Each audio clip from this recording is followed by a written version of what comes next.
Hai, Assalamualaikum dan salam sejahtera. Apa khabar semua kawan-kawan dan juga doktor? Saya Nashita binti Muhammad Jaafar daripada Kumpulan 4 akan membentangkan tentang kaunseling kanak-kanak berkeperluan khas serta etika dalam kaunseling kanak-kanak.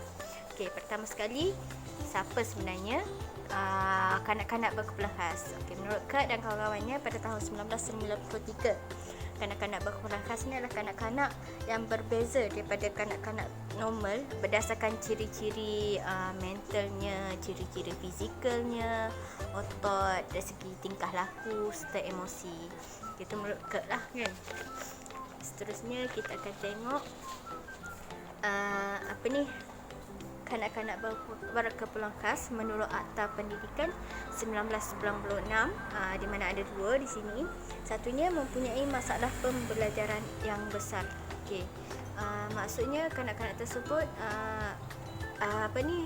menghadapi sedikit masalah dalam pembelajaran yang menyukarkannya meneruskan proses pembelajaran. Dan yang kedua adalah mempunyai kecacatan yang menghalangnya menggunakan kemudahan pendidikan, macam contoh perpustakaan, makmal kan.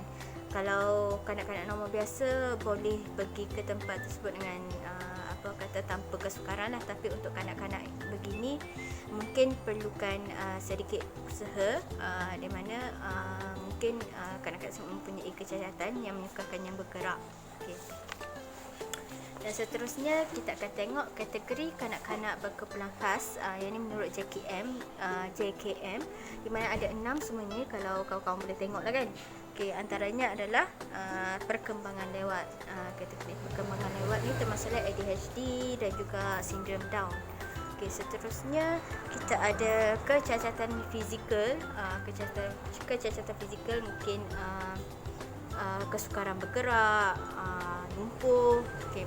Dan seterusnya masalah pendengaran, masalah penglihatan, lagi masalah pertuturan, dan akhir sekali adalah masalah pembelajaran spesifik, termasuklah disleksia dan juga diskalkulia. Okay, saya percaya kalau kita sebut disleksia ni, kebanyakan rakan-rakan dah tahu kan apa maksud disleksia, iaitu apabila contohnya kan kanak-kanak tersebut tak dapat mengenal pasti huruf, dia tengok huruf tu terbalik. Okey. Tapi diskalkulia ni mungkin satu istilah yang jarang didengari atau mungkin tak pernah didengari oleh kawan-kawan. Okey. Diskalkulia ni adalah bila kanak-kanak tersebut menghadapi masalah dalam matematik. Matematik sahaja.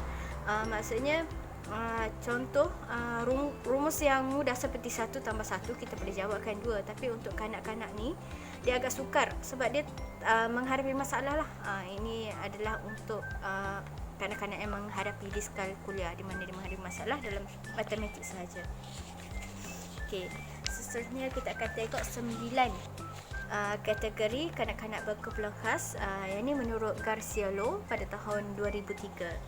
Okey, antaranya adalah pertama, terancang akal. Untuk kanak-kanak yang didiagnoskan dengan terancang akal ni, dia punya IQ kurang daripada 50 dan selalunya menghadapi masalah pembelajaran. Seterusnya kita dapat tengok sini adalah masalah pendengaran. Masalah pendengaran ni terbahagi kepada dua, di mana separa pekak dan lupa pekak.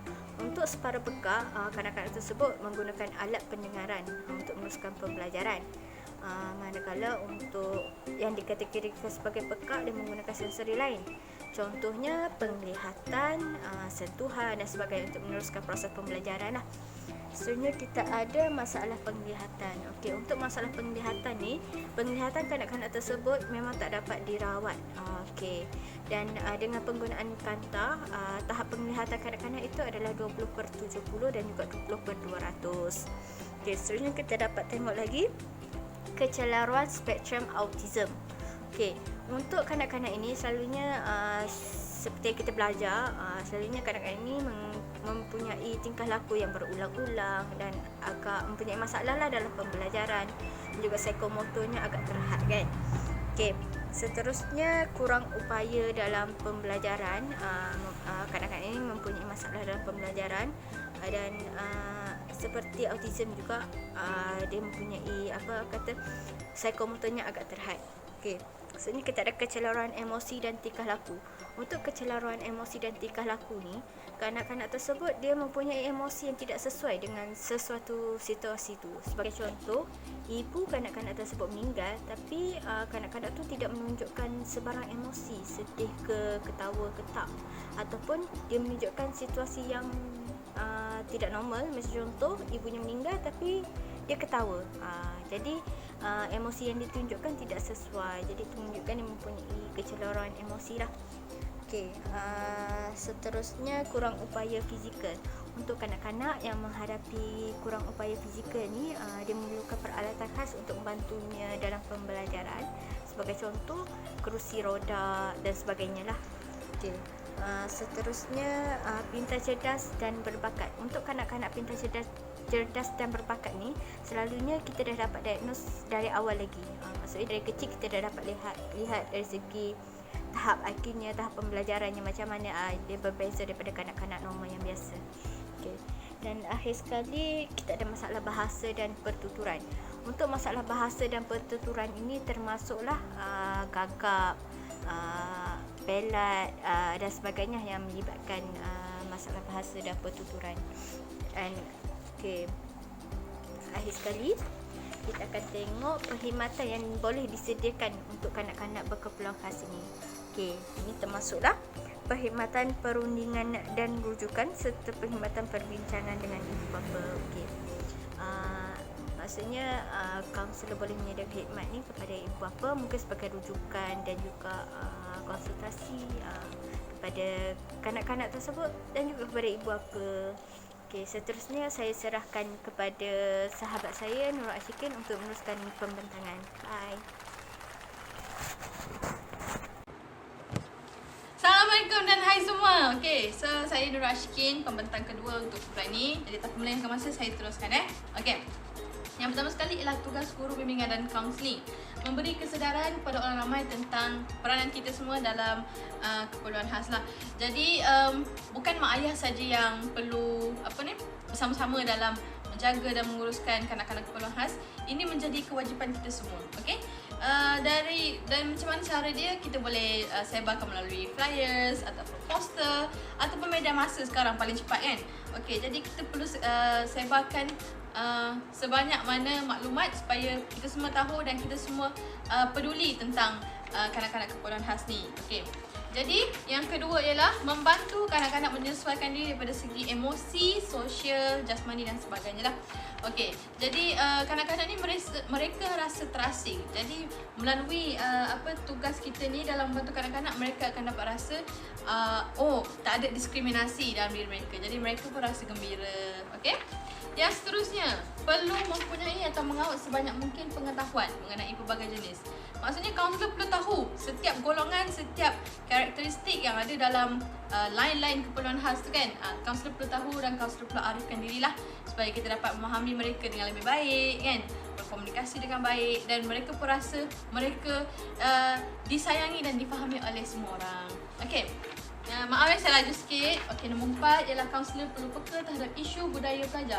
Contohnya, perlu tahu dari segi latar belakang, agama, didikan, gaya didikan mak ayah semua. Okey, supaya kita boleh memahami mereka. Anda semua boleh bermula dengan keluarga lah, tanya macam mana mereka di rumah kan, macam mana mak ayah layan, semua macam tu. Okey. Seterusnya nombor 5, kaunselor perlu bersedia untuk menyediakan maklumat sebanyak mungkin untuk mak ayah. Maklumat ni contohnya daripada segi pembelajaran ataupun sekolah mana yang sesuai untuk kanak-kanak, pemeriksaan kesihatan seperti yang anda tengok sini lah. Neurological ni dari segi pemikiran kan, ubat-ubatan psikiatrik, mungkin kanak-kanak ada mengalami masalah mental ke, ataupun terapi fizikal untuk kanak-kanak yang lumpuh atau cacat. Vocational dan kerjaya ni antara yang penting supaya satu hari nanti kanak-kanak ni bila dah dewasa, mereka tahu macam mana untuk nak meneruskan kehidupan kan. Ada kerjaya dan sememangnya mereka juga memerlukan kerjaya kalau mereka nak lah, okay? Dan ikut kemampuan mereka. Okay. Kalau anda saya laju sangat, anda boleh postkan video ni, okey? Okey, seterusnya, kaunselor sekolah menjalankan kerjasama dengan guru kelas. Bagi sekolah-sekolah yang ada integrasi, maksudnya kanak-kanak ya, ataupun pelajar keperluan khas yang berpotensi untuk masuk ke kelas biasa, ini sesuai lah. Maksudnya guru dan kaunselor perlu galakkan semua ahli dalam kelas tu yang pelajar yang mungkin normal, yang bukannya daripada kalangan golongan khas, kan? Mereka menerima pelajar yang keperluan khas ni dengan hati yang terbuka, suasana yang selamat dan selesa untuk semua. Okey. Dan seterusnya, ini adalah ciri yang perlu ada pada ibu bapa yang mempunyai anak-anak keperluan khas. Yang pertama sekali ialah toleransi. Setiap daripada ahli keluarga perlu bekerjasama. Mak, ayah, adik-beradik, sepupu-sepapat bekerjasama dalam menjaga anak ni, anak keperluan khas ni lah ya. Okey, penerimaan. Ibu bapa dan ahli keluarga semua perlu menerima anak ni dengan tangan terbuka. Okey? Anggaplah ini sebagai rezeki daripada Tuhan untuk menjaga anak-anak, kan? Betul tak? Bukan senang ya nak jaga mereka dan terima, tapi jika kita terima dengan terbuka, insyaAllah lah kan kita boleh jaga mereka dengan baik. Okey, kesabaran. Nak jaga anak yang normal pun memerlukan kesabaran yang tinggi, kan? Jadi kesabaran ni memang sangat-sangat penting untuk ahli keluarga, untuk mak ayah. Okey, yang paling penting. Seterusnya ialah pengurusan. Daripada segi pengurusan pemakanan ke kesihatan kanak-kanak tu, mak ayah perlu tahu Dan masa untuk diri sendiri. Sememangnya lah kita stres, rasa tertekan bila jaga anak, kan? Jadi mak ayah perlu tahu macam mana untuk pengurusan stres mereka, okey? Ataupun boleh tahu apa makanan yang boleh menyihatkan tubuh badan, kan? Ambil vitamin ke apa, kan? Okey, jadi inilah ciri yang perlu ada. Okey, seterusnya ialah matlamat, bimbingan dan kaunseling berkeperluan khas. Yang pertama sekali, perubahan tingkah laku. Daripada yang agresif mungkin kepada tingkah laku yang lebih positif, okey? Mutu perhubungan ni lebih kepada interaksi dan juga macam mana anak-anak tu nak hidup dan menjalinkan hubungan dengan orang sekeliling lah, dan pengurusan diri. Seperti yang tadi lah, macam mana dia menguruskan dari segi pemakanan dia, kesihatan dia semua. Okey. Bijak membuat keputusan. Bagi kanak-kanak yang ada keperluan khas yang pada tahap rendah dan mampu boleh berfikir lagi, kaunselor boleh mampu dalam membantu mereka dalam bijak membuat keputusan, mana-mana keputusan yang mereka lakukan lah. Dan juga perkembangan potensi, okey? Okey, dan ini seterusnya ialah agensi sokongan atau NGO yang sering terlibat dalam membantu kanak-kanak keperluan khas. Kiwanis. Kiwanis ni seluruh dunia ada, Malaysia pun ada. Dia dalam dia fight untuk kanak-kanak yang ada masalah kebeluran ataupun eksploitasi, kan? JKM ni ialah Jabatan Kebajikan Malaysia, anda tahulah. Pusat pemulihan dalam komuniti. Nah, mereka ni memberi latihan kepada warga yang berkeperluan khas, macam bagi latihan pekerjaan macam itulah. Okey, dan ada allowance untuk membantu meringankan beban. Okey, pusat persatuan terusyak akal dan sindrom Down. Okey. Kalau saya laju, anda boleh pause video ni. Okey, seterusnya tujuan kod etika. Kenapa kod etika ni ditubuhkan? Yang pertama sekali ialah menyediakan garis panduan dan membantu kaunselor. Sebab melalui kod etika ni kita boleh rujuk apa-apa masalah atau isu, kan, daripada situ yang boleh kita rujuk lah. Dan saya pasti kawan-kawan saya semua ada buku ni, boleh rujuk buku ni buat sementara ni, kod etika ni. Okey. Dan seterusnya adalah mewujudkan prinsip yang menentukan tingkah laku beretika serta amalan yang terbaik. Okey. Jadi supaya kaunselor dapat mempamerkan keprofesionalan yang baik. Okey. Sebab kita ni adalah tugas kita kaunselor yang berdaftar dan profesional. Okey. Yang pertama, yang ketiga ialah membolehkan lembaga kaunselor menjalankan etika. Semua kaunselor berdaftar dalam mendaftar dengan lembaga kaunselor lah. Okey. Daripada sini setiap perkara ada etika sendiri. Okey. Ada peraturan dia, kan. Jadi kaunselor bolehlah berkhidmat dengan baik dan berkomitmen tinggi dan berintegriti bila rujuk pada kod etika kaunseling. Okey, yang keempat, memberi sokongan kepada misi lembaga kaunselor. Dan yang kelima, menjadi asas bagi memproses aduan dan pertanyaan. Apa-apa masalah, apa-apa isu, kita boleh rujuk kepada kod etika kaunselor. Okey. Jika peguam ada kitab undang-undang, kita ada kod etika kaunseling. Okey. Dan last sekali daripada saya ialah kod tata laku. Ini akan diterangkan kepada kawan saya lah selepas ni, Nur Hazira. Okey. Terima kasih.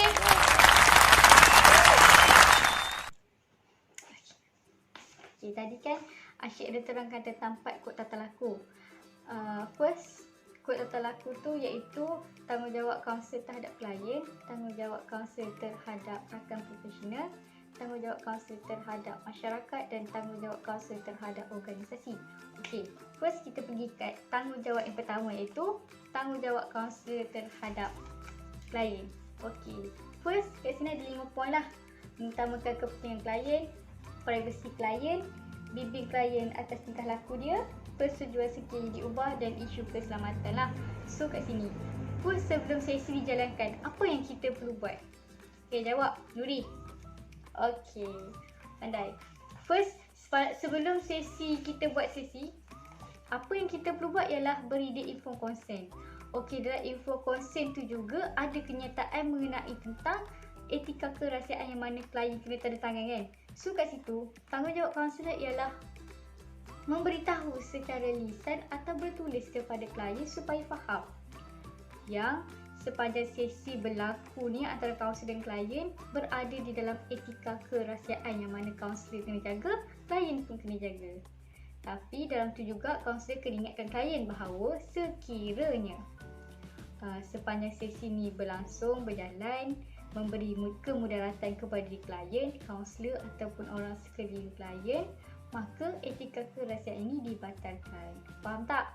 Terima nak? Okey, bagus. Pandai. Okey. Selain itu juga, kaunselor perlu ingat tanggungjawab kaunselor terhadap klien ni. Kaunselor perlu beritahu klien lah, sekiranya kita nak rujuk klien ni kepada pihak ketiga, kaunselor perlu minta kebenaran klien. Tak boleh suka-suka je kita pindah kat dia. Tak boleh macam tu. Langgar etika jugalah kat situ. Sebab kat sini, klien berhak tahu dengan siapa dia nak jalankan. Sekiranya dia tak nak, so kita tak boleh paksa dia. Sebab itu ialah kebebasan klien. Klien juga berhak untuk meneruskan sesi ataupun nak tamat kat situ je, klien dia hak. Sebenarnya kaunselor tak boleh paksa-paksa dia nak ikut sesi juga. Okey, faham? Okey, tanggungjawab kedua pula ialah tanggungjawab kaunselor terhadap rakan profesional. Okey, kat sini selalu kita tengok kawan-kawan yang selalu cerita pasal masalah klien. Sebenarnya salah tu. Jadi apa yang kita kena buat? First, kat sini dalam ni ada terangkan tentang macam mana cara kita nak cegah. So benda tu salah, kita tahu, kita kena tegur kawan kita tu. Cubit dia. Kat sini ada terangkan tentang sekiranya berlaku macam tu, first kaunselor kena buat ialah perbetulkan perlakuan kaunselor yang tidak beretika itu. Tegur dia, salah kita cakap ni, jangan cerita sebenarnya. Kan kita kan dah tanda info consent dengan klien, ingatkan dia balik. Mungkin dia lupa ke apa, supaya tak berlaku salah faham lah antara tiba-tiba orang ni tahu, orang tu tak nak lah benda terjadi kan. Okay, faham? Okay, seterusnya kita pergi kepada tanggungjawab kaunselor terhadap masyarakat lah. Okey, tanggungjawab kaunselor terhadap masyarakat ni saya highlightkan kepada C6 iaitu tanggungjawab awam. Tanggungjawab awam ni terbahagi kepada gangguan seksual, laporan kepada pihak ketiga, persebaran media, eksploitasi ke atas orang lain.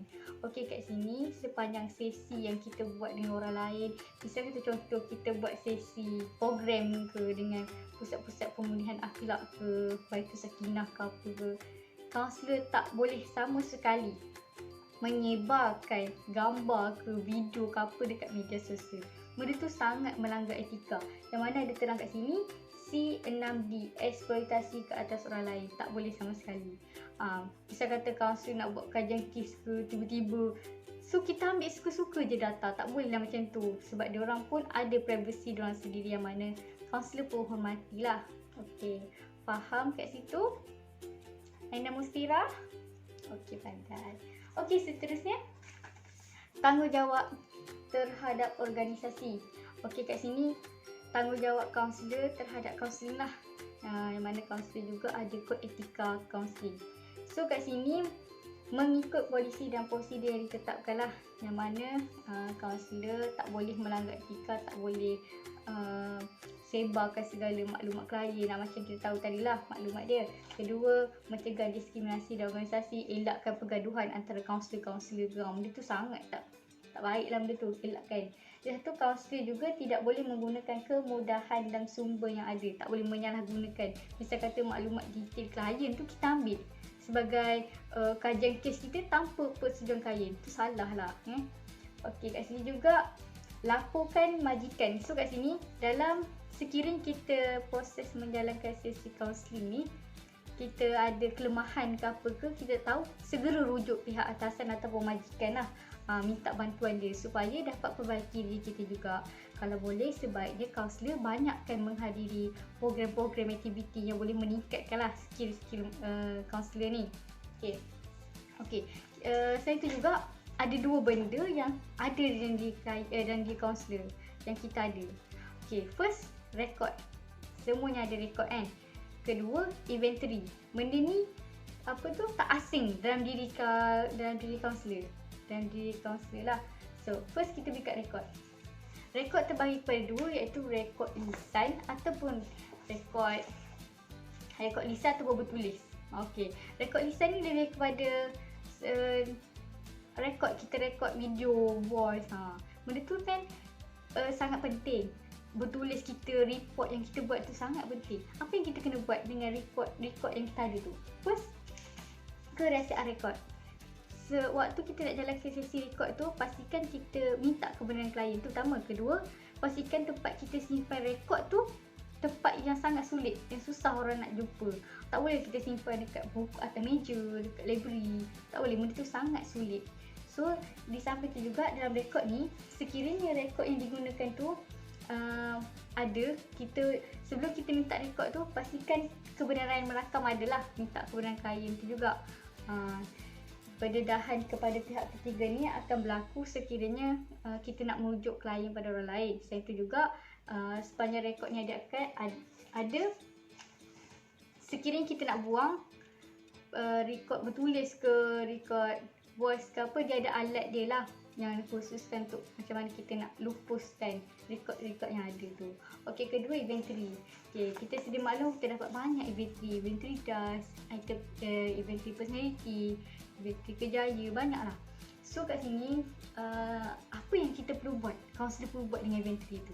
First, pastikan sebelum kita aplikasikan inventory ni kepada klien, kaunselor perlu mahir dalam inventory tersebut.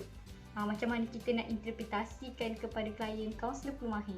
Sekiranya salah, itu boleh masalah lah kepada klien. Kan tiba-tiba dia minat menjual-jual, tiba-tiba kita cakap dia suka realistik. Benda tu macam tak kena lah. So kita kena tahu, mahir lah dalam menguasai inventory tersebut sebelum nak jalankan.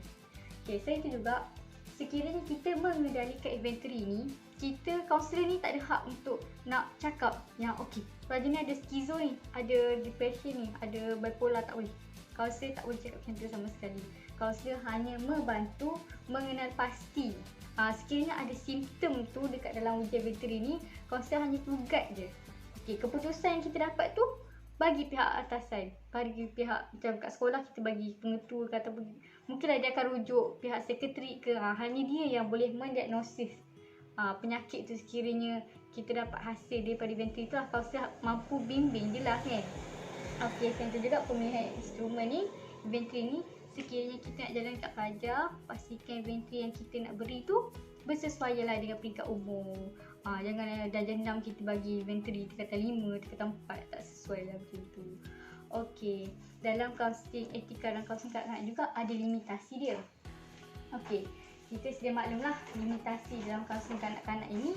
Kalau dalam buku etika kaunselor tu ada disebut dalam B5, klien yang kurang upaya memberi persetujuan termaklum. So dekat sini ada menerangkan tentang klien yang di bawah umur ataupun klien yang kurang upaya untuk memberi persetujuan.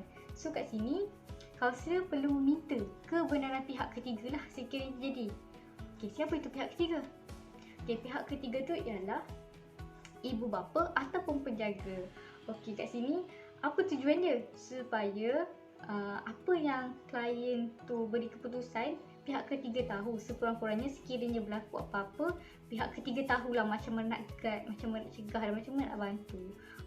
Supaya kat sini tak adalah klien tu tanggung sorang-sorang je apa yang jadi. Tak ada, nak elakkanlah benda tu. Okay, dan limitasi ni juga dalam buku tu ada menerangkan tentang B5A, B5B dan B5C tentang tanggungjawab klien, tanggungjawab ibu bapa dan pendedahan rahsia. So kat sini masing-masing boleh rujuk lah dekat dalam buku kod etika warna biru ni. Semua ada kan? Ni kod etika kaunseling. Okay, so apa yang saya dapat lah kesimpulan daripada petang hari ni, kita dapat pelajari tentang kaunseling kanak-kanak berkeperluan khas. Dan kedua, etika dan kaunseling kanak-kanak. Kita tahu tentang definisi dia, definisi kanak-kanak berkeperluan khas, kategori kanak-kanak berkeperluan khas, ciri-ciri ibu bapa, macam mana nak bantu pelajar macam tu kan. Lepas tu macam mana matlamat, apa tujuan kita buat sesi kaunseling kepada kanak-kanak berkeperluan khas. Kat dalam etika kaunseling juga kita belajarlah tujuan etika kaunseling tu apa, tata laku apa yang kaunselor kena ikut, macam mana nak tolong kalau kanak-kanak tu berada di bawah umur. Semuanya kita tahu dalam pembintangan kita hari ni lah. Saya harap boleh memberi manfaat kepada semua yang mendengar. Okey, jika ada apa-apa yang tak faham ke apa, komen dekat bawah ni. Okay. Ada apa-apa nak tanya Hazliza? Okey, kalau ada apa-apa tanya bawah ni Okay. Setakat sini saja pembintangan saya dan kawan-kawan saya pada hari ini. Terima kasih kerana memberi kerjasama yang baik dalam dengarlah segala perkongsian kami pada hari ini. Okey, setakat itu saja. Bye. Assalamualaikum warahmatullahi wabarakatuh.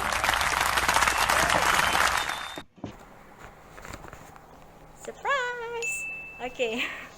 Belum habis lagi. Okay. Untuk seterusnya, untuk kami memahami setakat mana kefahaman kawan-kawan, jadi kami ada sediakan sedikit kuis untuk anda. Okey. Jadi untuk seterusnya, okey, dalam tangan saya sekarang ni ada 4 nama. Jadi antara 4 ni ada 2 yang bertuah yang akan menjawab soalan kuis yang saya akan berikan sekejap lagi. Okey, macam mana nak jawab? Okey. Caranya adalah anda perlu komen dekat bawah video ni. Okey, nama yang pertama yang bertuah, saya cabut undi dulu ya. Okey. Sini antara 4 nama ni ada 2 sahaja yang bertuah, iaitu nama yang bertuah adalah Syarain Nasuha. Okey, soalan yang akan yang perlu Syarain Nasuha jawab adalah nyatakan kategori kanak-kanak berkeperluan khas menurut JKM.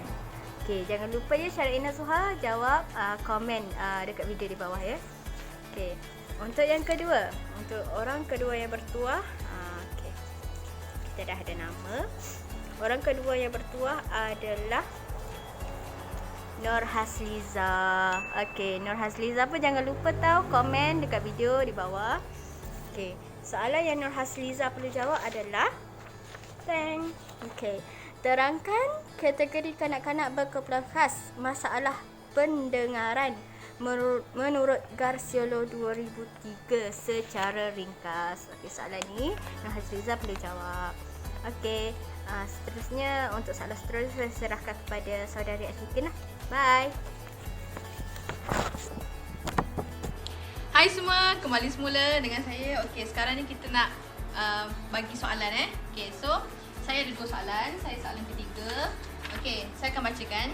Senaraikan 3 maklumat yang kaunselor boleh sediakan atau bantu ibu bapa yang mempunyai kanak-kanak keperluan khas, dan berikan 2 maklumat mengikut pengetahuan anda, pendapat anda, macam mana untuk bantu mak ayah ni. Okey, 3 ni daripada yang saya cakap tadi, 2 ni daripada anda. Anda boleh rujuk semula video tadi, okey, ataupun rujuk nota yang anda tulis. So saya akan cabut orang yang akan jawab soalan pertama, soalan ketiga, sorry. Saya main pilih je, okey. Okey, kejap. Siapakah? Okey, Suyin, tahniah nama awak Suyin. Okey, jadi awak akan jawab soalan nombor 3. So soalan nombor 4 pula, tuliskan semua agensi sokongan NGO yang disebut sebentar tadi yang boleh kaunselor dan pihak lain berkolaborasi dalam bantu kanak-kanak.